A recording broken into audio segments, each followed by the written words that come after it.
It's an awesome day to you, our lovely and smart real estate investors, both at home and also in diaspora. Hope you all are doing well today, and I'm super delighted to be on your screen, doing what I love how to do best, showing you and of course explaining real estate activities and investment in Lagos, Nigeria to you. In case you're coming across a video like this for the first time, I am IBEJU. I'm your host. Of course, I am an award-winning and of course certified real estate expert in the beautiful city of Lagos, and I help smart and intelligent investors like you lock down a profitable and rewarding real estate investment that is safe, secured, and obviously the best investment that you could ever think of. In case you're coming across this channel for the first time, you can do well to subscribe because we've done an extensive video on land verification, how to identify a manipulative real estate investment, how to identify a fraudulent real estate developer. We've done guides and tips on shortlets. We've done guide and tips on what you should look out for when you're doing an off-plan project. We've done guide and tips on how to identify fake land documents. I've spoken extensively on how to identify a land with a C of O. I've talked about the major things you should look out for when a property has a governance concept. I've done an exciting episode on IBEJU Lekki, and of course, we've done on a very good episode on the Fort Mainland Bridge, the international airport. Property Matters still remains the best YouTube real estate talk show. So you want to encourage us to do more. You want us to keep giving you all those beautiful real estate investment tips, and of course exposing the fraudulent aspect of real estate that you need to know, that will guide you and you will not make mistakes. Give us an encouragement by subscribing to this channel. Turn on the notification bell so that when I drop a video, you will be the first to see it. I'll be back immediately after the short commercial. Stay tuned.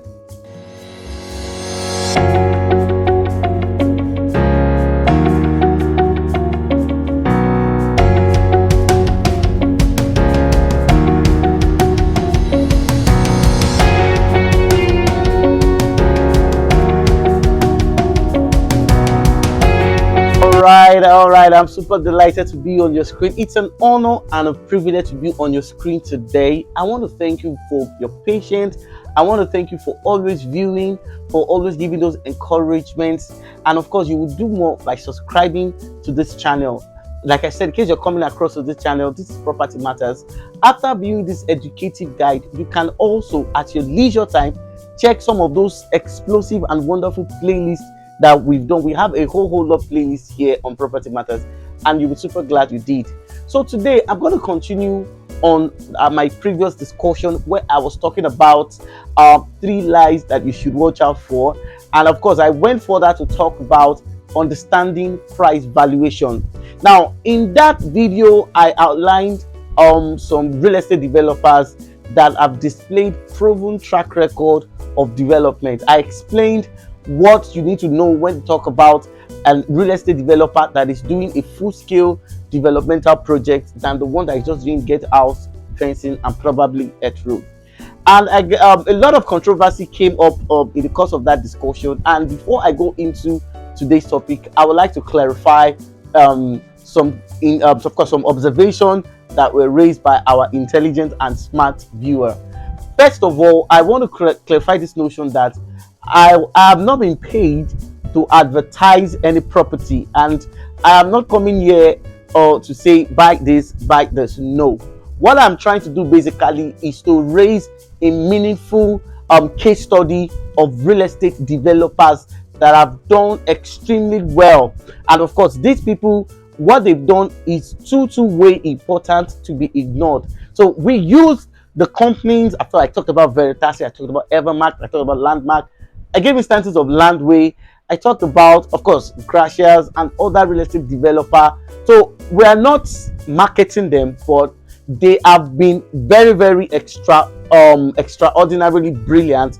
They've done some significant and of course progressive development in their estates, and it would be very unfair for us to list all those important developments and ignore them. Our analysis obviously will not be objective if we choose to turn blind eyes to the remarkable contributions that these companies have done. So I hope I've been able to clarify that. So today I'm going to continue on the price valuation And today's topic is going to be focusing on diversification in real estate. And of course, I'm going to be doing that. I have a whole note that I've jotted down some of course, sometimes when I talk, because I have a lot of things to say, I omit some important things. Then after, of course, so what I did basically to avoid that was that I've listed out a whole lot. So we have a whole lot to discuss today. And of course, there are several other topics that are coming after this video, are equally explosive and obviously enlightening as they usually be. Of course, you know that we don't always give less.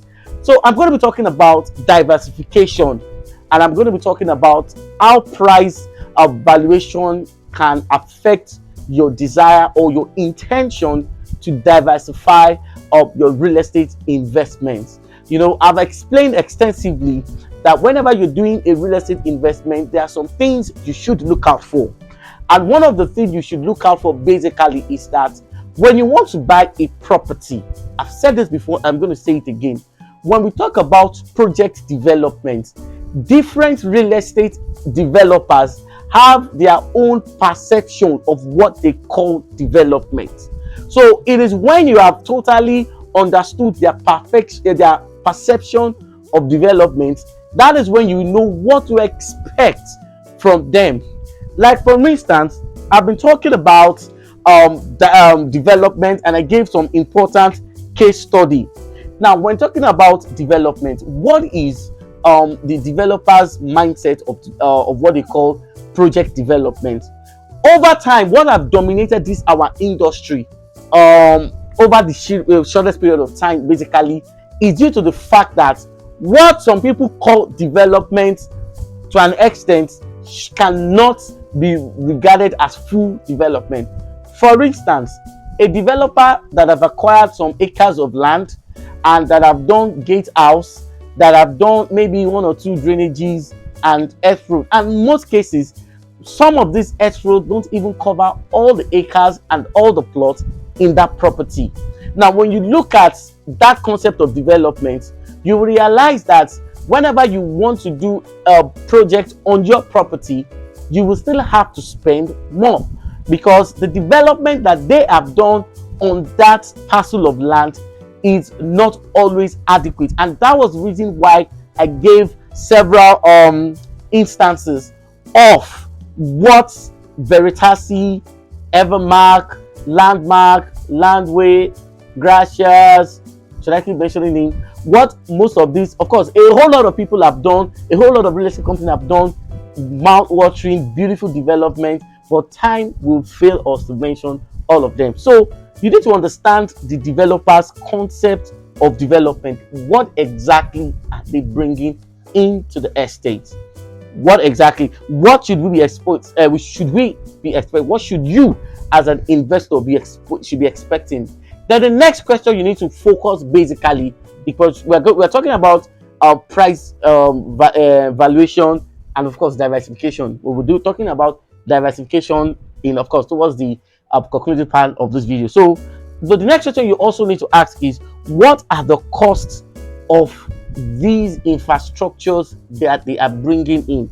Now, the mistake some real estate investors do basically is that, I'm so sorry to say this, majority of real estate investors don't ask enough questions. Now, a developer tells you that he's bringing infrastructures, you didn't bother to ask. More importantly, this obviously is for that client that wants to buy a property with the intention that you are building 2 years and 3 years from today. So the kind of infrastructure you should look out for you that want to build and perhaps lease that property for rental is different from someone who just want to buy and keep. Now, what are the costs of the infrastructure?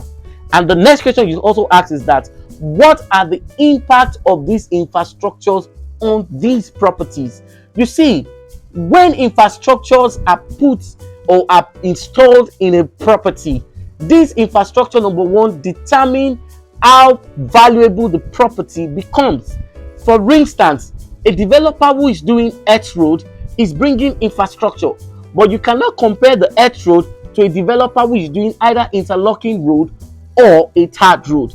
They are both infrastructures, but obviously these infrastructures are not of the same classes. So if peradventure I bought from a real estate developer that is doing either interlock road or they are doing tarred road, the cost or the value of my land, it doesn't matter whether they are in the same place or in the same region, in as much as fact that the level of infrastructure I'm putting in that estate, those two estates can never have the same price valuation. So you need to ask, what exactly are the impacts of this infrastructure?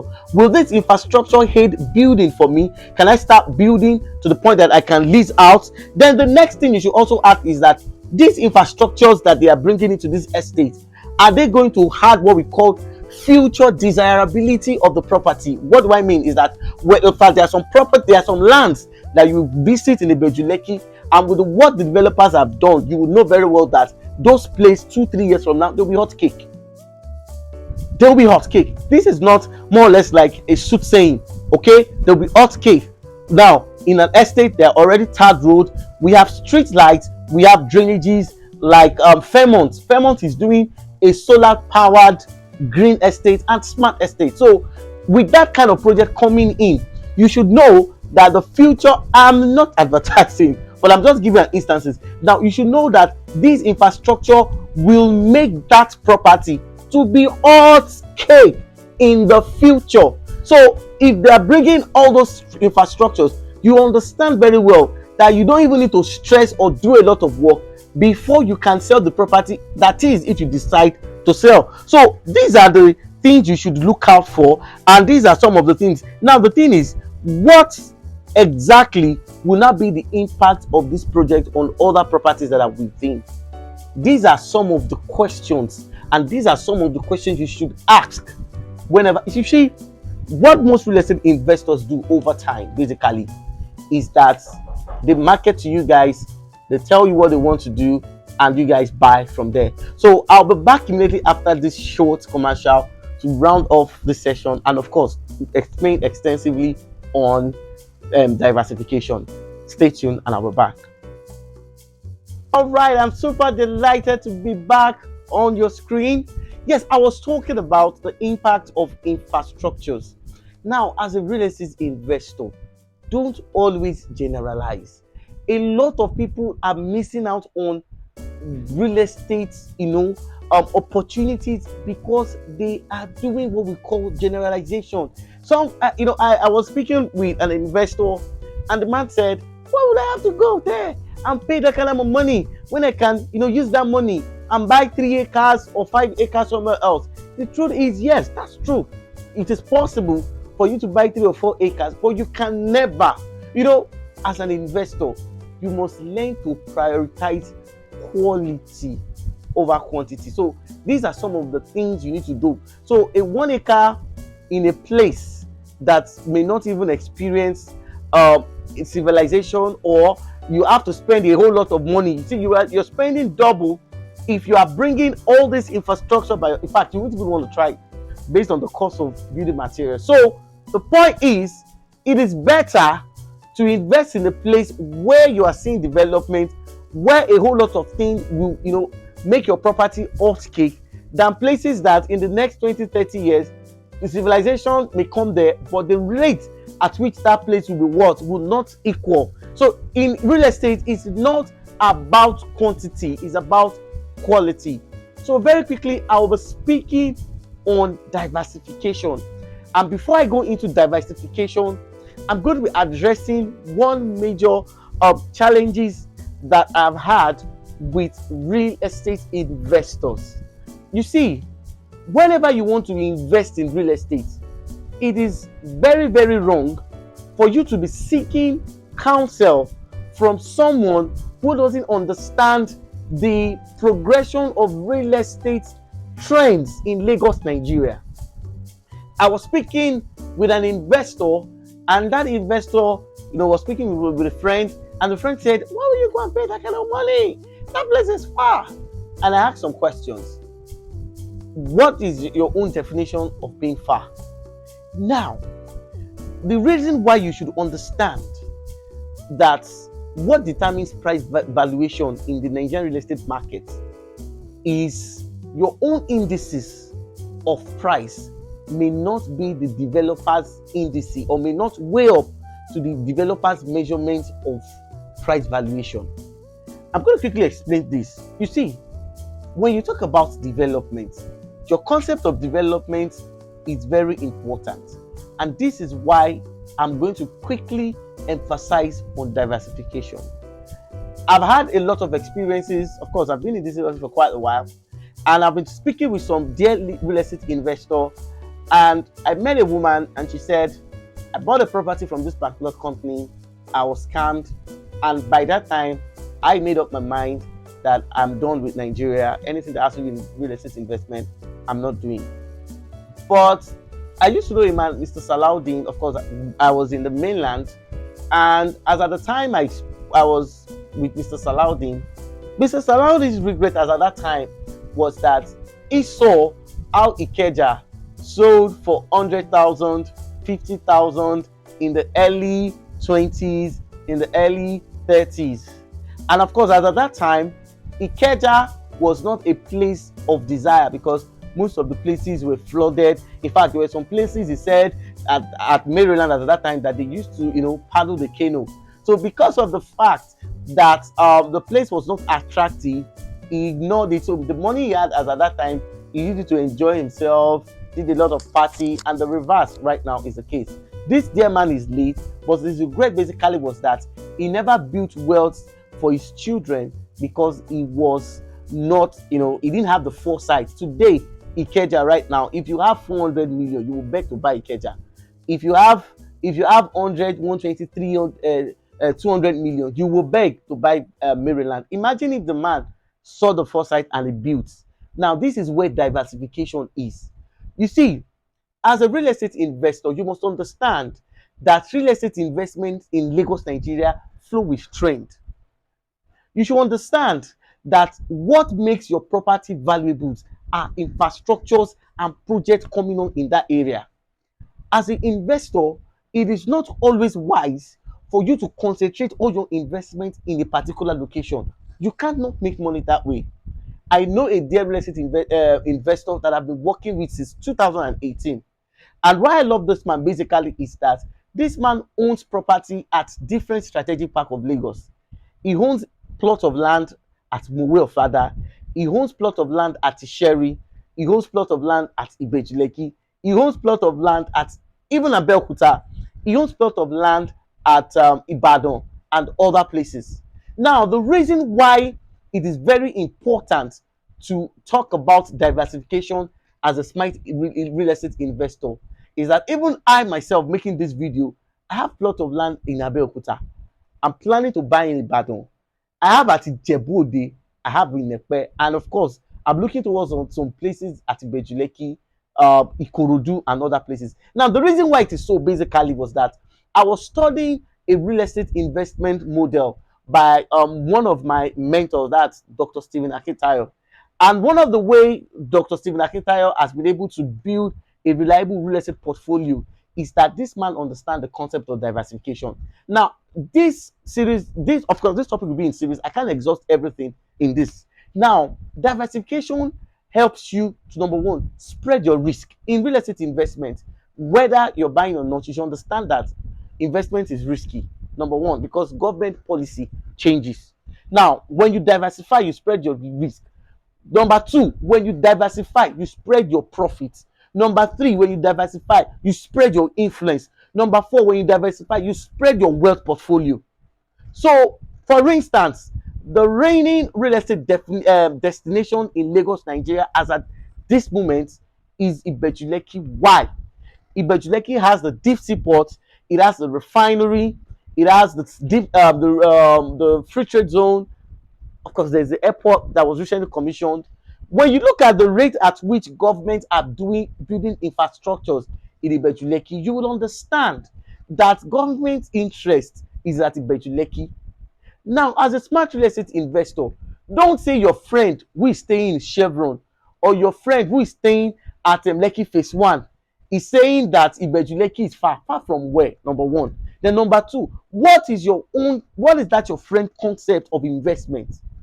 I've met some real estate investors that their own future desirability and of course choice does not exceed aja. For such real estate investment investors, they have their own preference. So when you understand what is going on, so as an investor, don't say I've bought more than enough. In real estate, you cannot, except if you are tired of making profit, or if you are tired of building wealth, or if you are tired of having a life of luxury and class. So, how should you diversify? In the next 5 minutes, I'll be discussing this, and of course, I will continue. Number one, it is very important that you have one or two investments at the airport site. So if you are looking forward for real estate portfolios that you can do within that airport axis, you can give us a call. Number one, that is how to diversify. Number two, you should also look at that recently commissioned Lekki axis. As a smart investor, you should also have maybe one or two properties on that Lekki axis. Eleko is a prime location. Eleko is going to be like the heart of IBEJU Lekki, because through Eleko you can access the refinery, you can access the free trade zone, you can access those beach resorts. Is it La Campagne Tropicana? Is it Debojo Beach? Is it all those beach resorts? You can access it. Through Eleko you can access the deep sea ports. As a smart investor, you can have one or two properties in Eleko. Then you can also look at, okay, fine, I'm done with Eleko. I want to have properties at the free trade zone axis. Now, I'll be explaining the purpose and the essence of those properties in my next video. But what I want to do basically is that I want to open you to the possibility of how diversification should be done. So you can look at that free trade zone axis, okay, and have one or two properties there. Then you can say, fine, I'm done. Now, I want to do more of residential property. You can look at where we have Bogije and other places. See, the thing is, there is no place where you have property in IBEJU Lekki that you run at a loss. That is if you do it well and through the right source. So an investment basically is that when you diversify, okay, your real estate investments, you are building a portfolio of what?